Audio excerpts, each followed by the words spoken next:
ಹಾಸನ ತಾಲೂಕಿನ ಕಸ್ಬಾ ಹೋಬಳಿಯ ಎರೆಬೆರೆಕಾವಲು ಗ್ರಾಮದ ಸಾರ್ವಜನಿಕ ಸ್ಮಶಾನ ಜಾಗವನ್ನು ಒಳಗೊಂಡು ಕಲ್ಲು ಗಣಿಗಾರಿಕೆ ಹಾಗೂ ಸ್ಟೋನ್ ಕ್ರಷರ್ ನಡೆಸಲು ಮಂಜೂರಾತಿ ನೀಡಲಾಗಿದೆ ಎಂದು ಗ್ರಾಮಸ್ಥರು ಆರೋಪಿಸಿದ್ದಾರೆ. ತಕ್ಷಣವೇ ಮಂಜೂರಾತಿಯನ್ನ ರದ್ದುಪಡಿಸಿ ಸ್ಮಶಾನ ಜಾಗವನ್ನು ಸರ್ವೆ ಮಾಡಿ ಗಡಿ ಗುರುತಿಸಬೇಕು ಎಂದು ಜಿಲ್ಲಾಡಳಿತವನ್ನು ಒತ್ತಾಯಿಸಿ ಮನವಿಯನ್ನು ಸಲ್ಲಿಸಿದರು.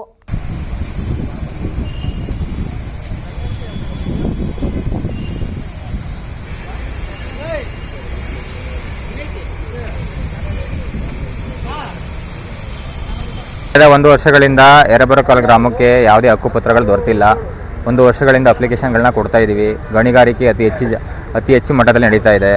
ಅದನ್ನು ಒಂದು ಸ್ವಲ್ಪ ಕ್ರಮಕ್ಕೆ ತಗೊಬಂದು ಅದಕ್ಕೆ ನಮಗೆ ಸರಿಯಾದ ಒಂದು ಆಧಾರವನ್ನು ಕೊಡ್ತೀರಿ ಅಂತ ನಿಮ್ಮ ಭರವಸೆ ಮೇಲೆ ಈ ಚಾನಲ್ ಮುಖಾಂತರ ನಾವು ನಿಮ್ಮಲ್ಲಿ ಕಳಕಳಿ ವಿನಂತಿ ಮಾಡ್ಕೋತೀವಿ.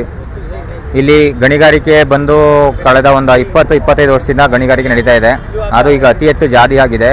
ವಿದ್ಯಾರ್ಥಿಗಳೆಲ್ಲ ಓದಲಿಕ್ಕೆ ಮತ್ತು ಬರಲಿಕ್ಕೆಲ್ಲ ತುಂಬ ತೊಂದರೆ ಆಗ್ತಾ ಇದೆ. ಅಲ್ಲಿ ವಾಸ ಮಾಡಲಿಕ್ಕೂ ಪೊಲ್ಯೂಷನ್ ಎಲ್ಲ ತುಂಬ ಜಾಸ್ತಿ ಆಗ್ತಾ ಇದೆ. ಇದನ್ನು ದಯವಿಟ್ಟು ಆದಷ್ಟು ಬೇಗ ಕ್ರಮಕ್ಕೆ ಕೈಗೊಂಡು ಸರಿಯಾದ ನಿರ್ಧಾರವನ್ನು ಕೊಡಬೇಕು ಅಂತ ನಿಮ್ಮಲ್ಲಿ ಕೇಳ್ಕೊಡ್ತೀವಿ. ಎರೆಬೆರೆಕಾವಲು ಹಾಸನ ತಾಲೂಕು, ಹಾಸನ ಡಿಸ್ಟಿಕ್. ಒಂದು 30 ವರ್ಷದಿಂದ ನಡೀತಾ ಇದೆ. ಮನವಿ ಕೊಟ್ಟಿದ್ದೀವಿ, ಎಲ್ಲವಾಗೂ ಮನೆ ಕೊಟ್ಟಿದ್ದೀವಿ. ಏನು ಅನ್ನಲ್ಲ, ಅದೇ ಅಕ್ನಾಲಜ್ಮೆಂಟ್ ಕೊಡ್ತಾರೆ, ಸರಿ ಆಯಿತು ಬನ್ನಿ ಅಂತಾರೆ. ಯಾವುದೇ ಇದುವರೆಗೂ ಏನು ಪ್ರತ್ಯುತ್ತರಗಳೇನೂ ಸಿಕ್ಕಿಲ್ಲ.